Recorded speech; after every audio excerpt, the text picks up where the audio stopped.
Hello guys, TerraArts Movie here with another super exciting tutorial, and today I'm gonna be teaching you how to render a somewhat realistic using Scanline Renderer inside 3ds Max. Why? Because since my previous video, the Raptor selfie one, there've been a lot of question about how I render the video. So they're using V-Ray. Nope, I'm not using V-Ray, and I also not using another ray, mental ray. No, I am using Scanline Renderer, which is the default very basic renderer inside 3ds Max. So, but some of you guys been asking, how did you do it? How did you render it that realistic? It looks almost like using V-Ray. Well, the key is you have to understand how light and shadow works first, and then I'm not using only 3ds Max software, but also use another software which is After Effects and a third-party plugins from redgiant.com, redgiant softwares called Key Correct. It's very handy. So if you out there, you know, maybe you want to render somewhat realistic but you don't have time. Why? Well, this happens in real life to be honest. So because well, sometimes you meet a very good client, a very you know very nice client, but there's also a client like this. I found this picture on the internet and I think it's funny.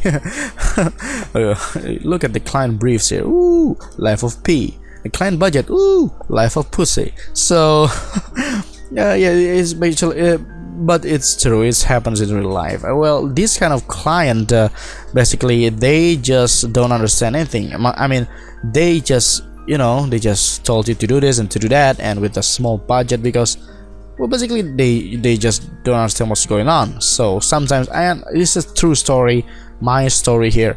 I got a client who like this, who wants me to render an animation for a freaking 1 minute animation, and rendering in full HD is already very take a long time, and that client wanted to be finished in 1 day. 1 freaking day. At that time I found this technique. So yeah, if I was using V-Ray back then, oh my god, of course I'm not gonna. Well, maybe you guys saying, well, did you just say no? Well, if you don't have money at that time, well, what you can do? You gotta take it. But so yeah, I hope this is gonna help you out. So first of all, I'm just gonna be teaching you my technique, but before that I'm just gonna be teaching you the basic of everything. So I want you to understand the lights and shadow first. So if we create a plane here, for example, and then a box in the middle, just like so. If you don't understand 3ds Max, you can watch in my channel at 3ds Max for beginner tutorial. I uploaded a bunch of them years ago. So yeah, so if you render this by click F9 or render production here, boom, there you go. Very retarded looking, like a cartoon, even like a retarded version of cartoon, because there is no light, there's no shadow. So we're gonna we're gonna add some light. So go to lights and then change it from photometric to a standard. And then, for example, Omni is for if for example, if my previous video, the Raptor selfie, I was using the Omni light because it's indoor. So Omni light is actually a light for indoor lighting. You know, if your video, you know, you shot the video in the indoor, you know, you gotta use Omni, and then go to modify and then turn on the shadows. And if you render this, you will see there's a light and there's a shadow. There you go. Omni light is for indoor shadow. Basically I use this a lot for indoors. Now for sunlight I use a target direct. So for example, here from the side you can just create it like so, and then go to directional parameters, and then the hotspot beam, I'm gonna make it big, and if you want to make it soft you can do it too if you want, by the way.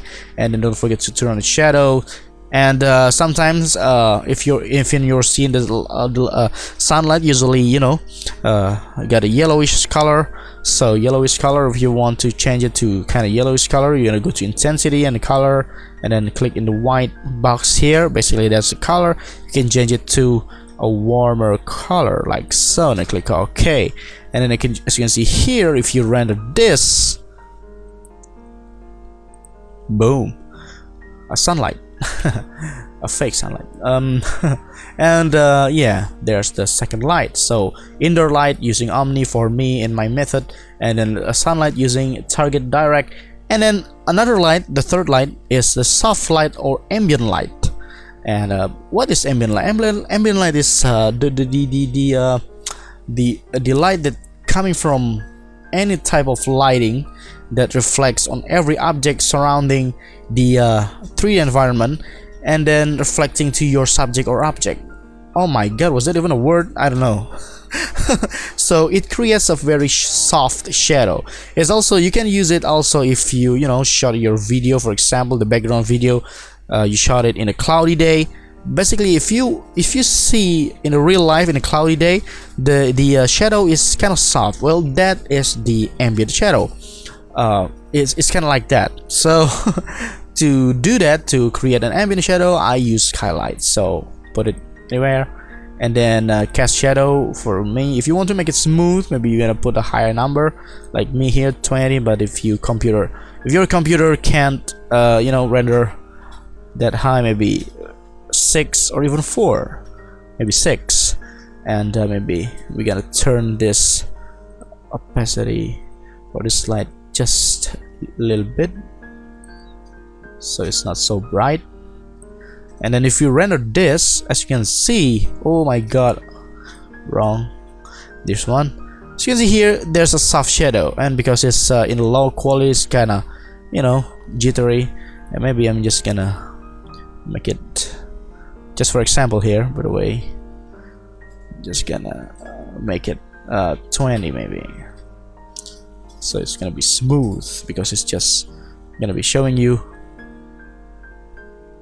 There you go. But maybe some of you, if you have a slow computer, maybe you won't able to render the with a 20 rays per sample. But if you got a very good computer, maybe you can do it. So as you can see here, this soft shadow here is the ambient shadow. I usually use it a lot. Even though there's a harsh light in my scene, I still use this ambient shadow, and then I export it to After Effects, and I make it the opacity, just turn it down if you don't want it to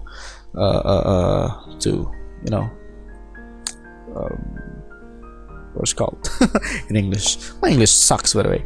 Anyway, so yeah, if you want to make it, if you don't want to make it that invisible, yeah, whatever words that is. And then yeah, this is for just a little bit understanding about lights and shadow, and what kind of lights I use when rendering with Scanline Renderer. So as you can see here, it's quite realistic actually. And by the way, my technique here, sadly, you can only use it for something that not reflective, so like a skin, like dinosaurs for example. Obviously you can still use it, but if you want to render something like glass or water, maybe it won't work. Yeah, but I got a friend who can render a car, a freaking car. Of course it's gonna be reflective with using only Scanline Renderer, and it's so realistic. Maybe I will ask him tomorrow if he want to share it to me, then I will share it to you guys. But if he won't, then well, sad news. It's a yep. So yeah, basically my method here not for reflective stuff. So now just move along to my dinosaurs, for example, and how I render it to After Effects, how I export it to After Effects. So as you can see here, I get my dinosaurs. As you can see here, the background video is cloudy day. I shot in a cloudy day, so obviously there is no harsh light, no harsh shadow. As you can see here on the ground here, even though the light is coming from this side up here, I think, as I remember, but there is no harsh shadow here, no harsh light, so it's cloudy day. And yeah, so as you can see here in my scene, all I did is putting a skylight, because we're just gonna be needing the ambient shadow and ambient light. And there you go. If I render this, for that I'm gonna change it first, single. If you render this, boom, as you can see here, only the shadow. Now if you ask me how I render this separately, so for example, to export to After Effects, I render these separately. So I render the Spinosaurus alone and then the shadow alone. So to do that, it's actually pretty easy. You just select your Spinosaurus. Let's say you want to render your Spinosaurus first. So you're gonna select all of these Spinosaurus, right click, or your subject or whatever, right click, and then object properties, and then checklist the visible to camera. Make sure it's visible to camera. Now if you don't want to render the plane here, which is contain the shadow, just right click, object properties, and then make it not visible to camera. As simple as that. Now as you can see here, if we render it, click F9, boom, there you go. It's gonna render only the Spinosaurus, boom. And to render it out, I use just click active time segments, basically all of your animation here, and then for me HD, of course, custom HD video, and then choose HD for me, by the way. And then save file, you're gonna save it as PNG. So for me it's gonna be PNG, so it's gonna have some transparent background like this, so PNG.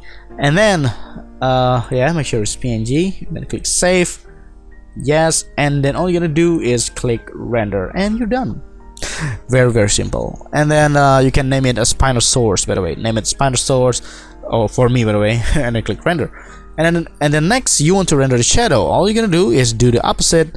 Just select the Spinosaurus, right click, object properties, make it not visible to camera, okay, and then right click on the plane, object properties, visible to camera, okay. So if you render it right now, let me change it to single first because I'm single. Render it now. As you see here, it only rendered the shadow. So also you want to render it with the PNG and all that stuff again. After you're done, all you're gonna do is close this, don't save, and then you're gonna go open up the After Effects. So this is my method, guys. So this is how I do it. And yeah, so by the way, for After Effects I also use the third-party plugin from Red Giant. As I said before, redgiant.com. Key correct is gonna help you out. It's gonna make it even faster. So for example, I forgot to tell you that the video at the beginning that you saw, back in the day, I tried to use a V-Ray. I tried to render the first scene, which is the T-Rex tried to drink the water. It took me 5 hours with my old PC. 5 hours to render all of that with V-Ray, to make it realistic, because I want to make it realistic. So I try to render with the V-Ray, taking so long. But when I use Scanline Renderer, I render all of the clips, all of them, only 15 minutes. Believe it or not, it is true. So yeah, my pet dino here. And yeah, Scanline Renderer is very good if you know how to use it. Now as you can see here, is quite bland actually. I'm kind of surprised with the result too. So well, this is the background video, and then the shadow, as you can see here. Now for the shadow, I add some brightness and contrast, because sometimes when you render it, it's too bright. If you want to make it darker, just put effect, color correction, brightness and contrast, and then put the brightness down and the contrast up, boom, a darker shadow. If you want to make it even more darker, just click on the layer and Control D, boom, even more darker shadow. So there you go.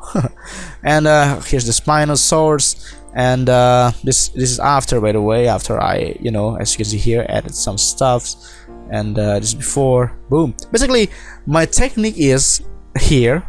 So basically it's very simple. After you understand the lighting and shadow in 3ds Max, just like so. It's very easy, and all you're gonna do in After Effects is what I already told you several times in my green screen tutorial, which is red giant key correct over and over again. And as you can see here, color matcher, you know, you go to effect, key correct, and remember guys, because surprisingly when I already tells you in the video that guys, it is a third-party plugins, it doesn't come with After Effects, you still asking me in the comment, Tara, I don't have the key correct, it's a third-party plugins, you have to buy it separately.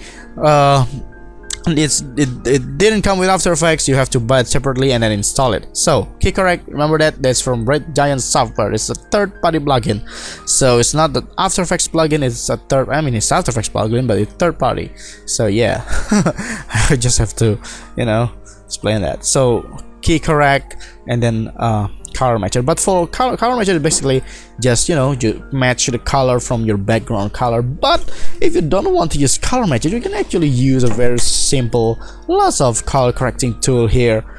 For example, well, you know what, I'm just gonna be explaining how I did this, how I did it first, and then I'm just gonna try to use just a regular After Effects, you know, plugin, so you can do it too without this Red Giant key correct plugins.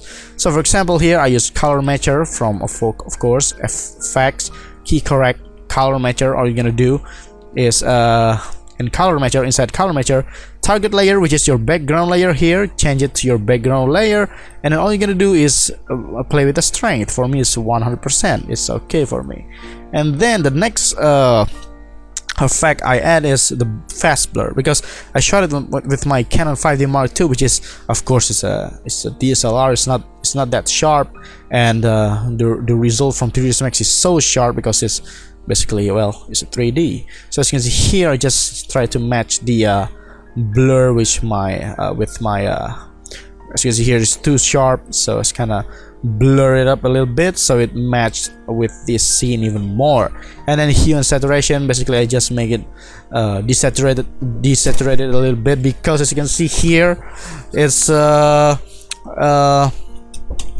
of desaturated, so I desaturate a little bit. And edge blur is, as it's saying, it's edge blur, so it's blurring the edges.